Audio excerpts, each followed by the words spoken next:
Welcome to our channel. आज के session में हम स्टडी करने जा रहे हैं कूलॉम्स लॉ।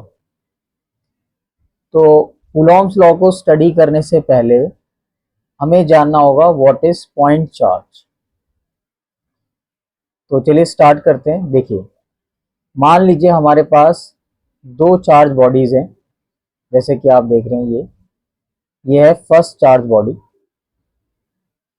और ये है सेकंड चार्ज बॉडी। इनके ऊपर जो चार्ज है Q1 Q2 और ये एक स्फेरिकल चार्ज बॉडी है। तो आपको दिख रहा है कि यहाँ पे इसका एक डायमीटर होगा x, है ना। इसको हमने लेट कर लिया x। तो पॉइंट चार्ज का देखिए मतलब क्या होता है। ये हमारी सेकंड बॉडी है, तो इट मींस यहाँ पे हम बोलते हैं ये जो कंडीशन है, size of charge bodies is much less than the distance between them. अगर ये कंडीशन सेटिस्फाइड होती है, जैसे कि आप देख रहे हैं यहाँ पे कि ये इनका साइज हो गया डायमीटर, है ना, ये मच मच लेस देन है डिस्टेंस बिटवीन देम। तो हम यहाँ पे क्या करते हैं, इस डिस्टेंस को, ये जो डिस्टेंस मैं आपको हाईलाइट कर रहा हूँ, इसको हम नेग्लेक्ट कर दें। नेग्लेक्ट,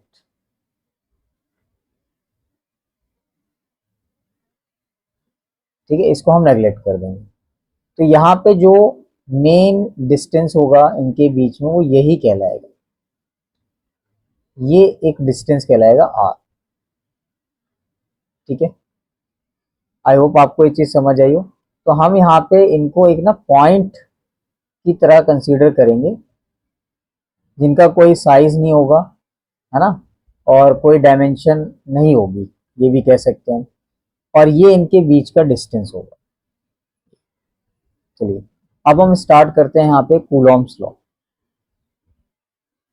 देखिए, तो कूलॉम्स लॉ में जैसे कि मैंने बताया आपको, हमें पॉइंट चार्ज पहले पढ़ने को मिला। तो कूलॉम्स लॉ में हम सिर्फ और सिर्फ पॉइंट चार्जेस को कंसीडर करते हैं। ठीक है, आप देख रहे हैं यहाँ पे दो पॉइंट चार्जेस है, फर्स्ट एंड सेकेंड, और ये इनके बीच का डिस्टेंस है r। यहाँ पे हम मीडियम मीडियम जो होगा उसके लिए भी बात करते हैं। तो मीडियम यहाँ पे बेसिकली होगा एयर और वैक्यूम। और जब यहाँ पे मीडियम को चेंज करते हैं तो ये जो इलेक्ट्रोस्टैटिक फोर्स है ये भी चेंज होगी। तो स्टार्ट करते हैं, इसमें हम क्या बात कर रहे हैं कि देखिए दोनों चार्जेस यहाँ पे पॉजिटिव हैं, प्लस Q1 और प्लस Q2। तो दोनों के बीच में क्या होगा, फोर्स ऑफ रिपल्शन।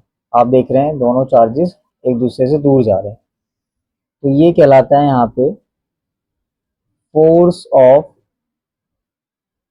रिपल्शन। ठीक है, बट अगर हम यहाँ पे इन दोनों फोर्सेस को नाम दें तो उसे क्या बोलेंगे हम, F12। इसका मीनिंग होता है फोर्स ऑन फर्स्ट चार्ज। देखिए बहुत आसान है, यहाँ पे पहले 1 लिखा हुआ है, ठीक है, तो पहले आपको फर्स्ट चार्ज पे फोर्स लग रही है। ठीक है, बस इतना याद हो जाएगा। और किसकी वजह से लग रही है, तो ड्यू टू सेकंड चार्ज। ऐसे ही हम यहाँ पे F21 को एक्सप्लेन करेंगे। तो F21 का मतलब हो गया फोर्स ऑन सेकंड चार्ज। तो आप देख रहे हैं यहाँ पे सेकंड पहले लिखा हुआ है, तो सेकंड पॉइंट चार्ज पे फोर्स लग रही है फर्स्ट की वजह से। ठीक है, चलिए अब हम आगे चलते हैं इसमें नेक्स्ट। देखिए, आपने देखा कि जो इस फिगर में आप देख रहे हैं कि यहाँ पे दोनों फोर्सेस एक दूसरे के अपोजिट हैं। ठीक है, देखिए मैं यहाँ पे समझाता हूँ आपको। दोनों फोर्सेस की जो डायरेक्शन है वो एक दूसरे के अपोजिट है, F21। तो ये जो हम यहाँ पे एक्सप्रेशन लिख रहे हैं, यहाँ पे हम कह रहे हैं कि दोनों फोर्सेस का जो मैग्नीट्यूड है वो बराबर है, और डायरेक्शन क्या है, अपोजिट। जैसे हम एक डायरेक्शन को मान लेंगे पॉजिटिव, तो अदर डायरेक्शन क्या हो जाएगी, नेगेटिव। ठीक है। और अगर मुझे सिर्फ मैग्नीट्यूड दिखाना हो तो हम इसको इस तरह से लिखेंगे, F12 vector is equal to F21 vector is equal to F। तो आपने यहाँ पे नोटिस किया होगा कि हम ना डायरेक्ट हमेशा F लिख देते हैं, लेकिन ये F इसी वजह से लिखा जाता है क्योंकि यहाँ पे फोर्सेस का मैग्नीट्यूड सेम। ठीक है। आप देख रहे हैं हम बात कर रहे हैं सिर्फ यहाँ पे मैग्नीट्यूड।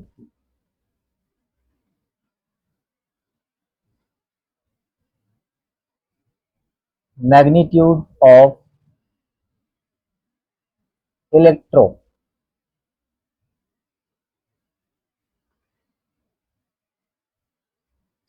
फोर्स। ठीक है।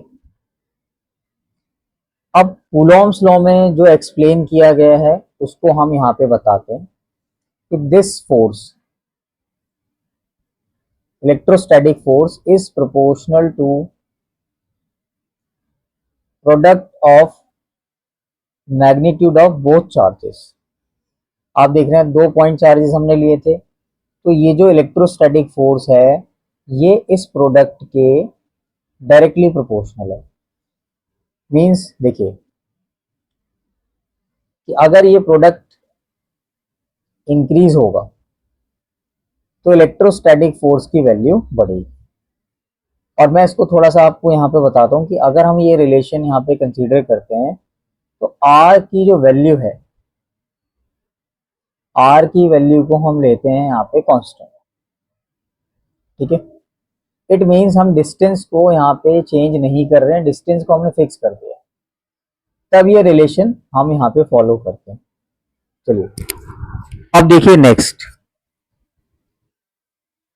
अकॉर्डिंग टू द स्टेटमेंट ये फोर्स इनवर्सली प्रोपोर्शनल होती है square of the distance between the point charges, और इसको हम बोलते हैं इनवर्स स्क्वायर लॉ, जिसका मतलब होता है कि अगर हम ये डिस्टेंस इंक्रीज करेंगे तो इलेक्ट्रोस्टैटिक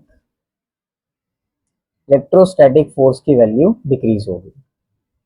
अगेन देखिए इस रिलेशन को हम तभी फॉलो कर रहे हैं जब हम यहाँ पे Q1 इंटू Q2 का ये जो प्रोडक्ट है इसको हम लेंगे यहाँ पे कांस्टेंट।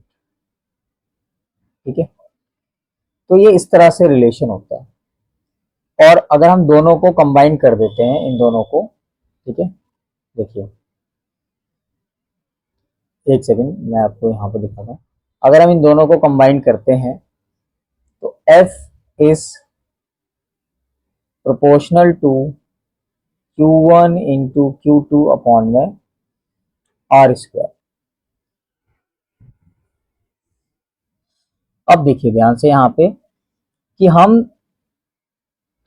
इस रिलेशन में क्या समझ रहे हैं कि अगर हम डायरेक्ट इस इलेक्ट्रोस्टैटिक फोर्स की बात करें, देखिए ये जो इलेक्ट्रोस्टैटिक फोर्स है ये इस पूरे रेशियो पे डिपेंड कर रही है, इस पूरे रेशियो पे। तो हम यहाँ पे क्या कहेंगे, अगर ये रेशियो यहाँ पे इंक्रीज होता है तो इलेक्ट्रोस्टैटिक फोर्स की वैल्यू इंक्रीज होगी। ठीक है। तो यहाँ पे आप जब भी इस रिलेशन को फॉलो करते हैं तो ये भी एक डायरेक्टली प्रोपोर्शनल ही है। ठीक है। फिर हम क्या करते हैं, आपको पता है कि फिजिक्स में प्रोपोर्शनैलिटी का साइन हटा के एक कांस्टेंट लगाते हैं, तो यहाँ पे लिखेंगे के Q1 Q2 upon are square. ठीक है। के क्या है यहाँ पे, तो के को हम यहाँ पे कहते हैं कूलॉम्स इलेक्ट्रोस्टैटिक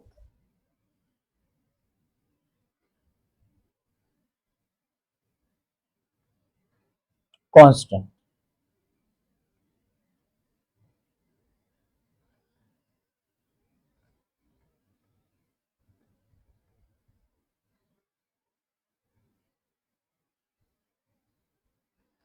चलिए अब उसके बाद देखिए मैं आपको इस के बारे में बताता हूँ। देखिए यहाँ पे हम ये जो कांस्टेंट है के, इसका अपना एक फॉर्मूला भी होता है which is equal to 1/4 pi epsilon naught. अब देखिए के फॉर्मूले में आप देख रहे हैं 1/4 पाई एप्सिलॉन नॉट, ये जो लिखा हुआ है इसको बोलते हैं एप्सिलॉन नॉट। ठीक है, और ये हम जो बोल रहे हैं एप्सिलॉन नॉट,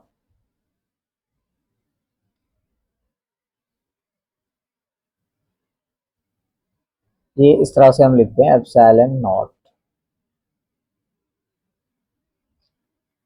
इसको हम ग्रीक लैंग्वेज में ये कहते हैं एप्सिलॉन नॉट, बट इस चैप्टर में ये क्या कहलाता है, देखिए इसको हम कहते हैं परमिटिविटी।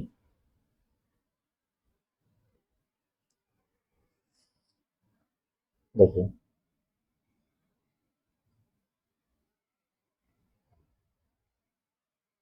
परमिटिविटी ऑफ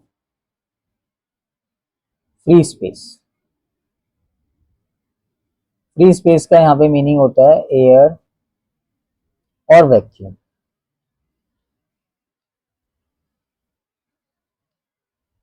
देखिए एयर और वैक्यूम।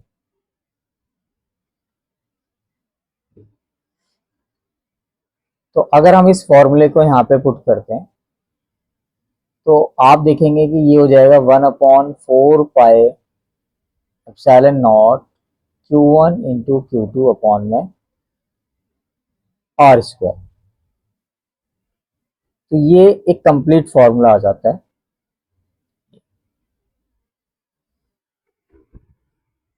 चलिए इसके बाद नेक्स्ट में हम चलते हैं। देखिए आपको ये जो कांस्टेंट के है ना, इसके बारे में जानना चाहिए। देखिए ठीक है, कांस्टेंट के बारे में हम क्या जानते हैं, है ना, ये एक डायमेंशनल कांस्टेंट है। इसकी अपनी डायमेंशंस होती हैं, वो मैं अभी आपको निकाल के दिखाऊंगा, और इसकी अपनी एक कांस्टेंट वैल्यू भी होगी। कांस्टेंट वैल्यू,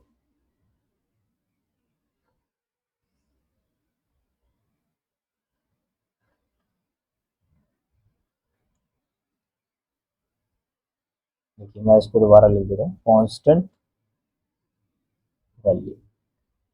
और सबसे इंपॉर्टेंट देखिए यहाँ पर है कि के की वैल्यू डिपेंड करती है मीडियम पे, है ना। तो डिपेंड्स अपॉन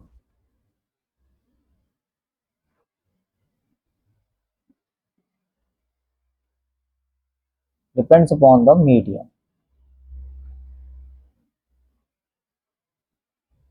ठीक है, तो ये जो के की वैल्यू है ये मीडियम पे डिपेंड कर रही है ना। देखिए अभी आपने क्या देखा कि यहाँ पे के का एक फॉर्मूला था 1/4 पाई एप्सिलॉन नॉट। ठीक है, तो ये जो एप्सिलॉन नॉट है, ठीक है, इसका मीनिंग समझाता हूँ मैं आपको ना। इसे कह रहे थे हम परमिटिविटी। तो परमिटिविटी का देखिए मतलब क्या हुआ।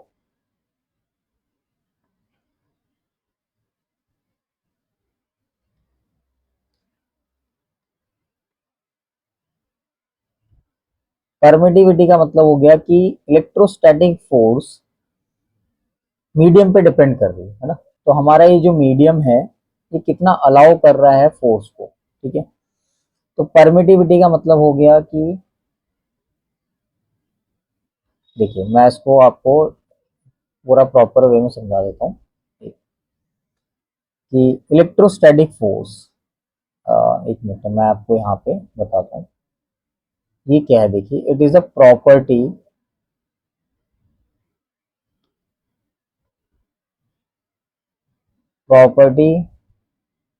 Of the medium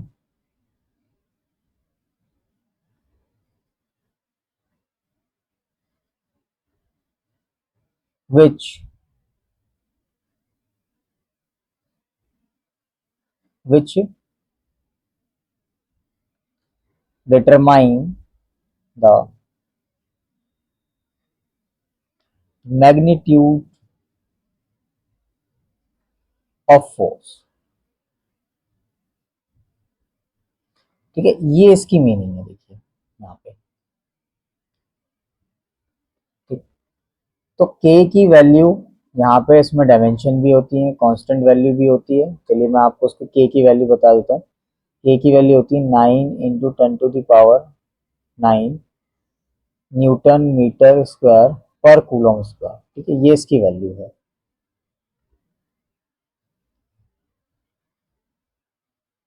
I hope आपको यहाँ तक समझ आया हो।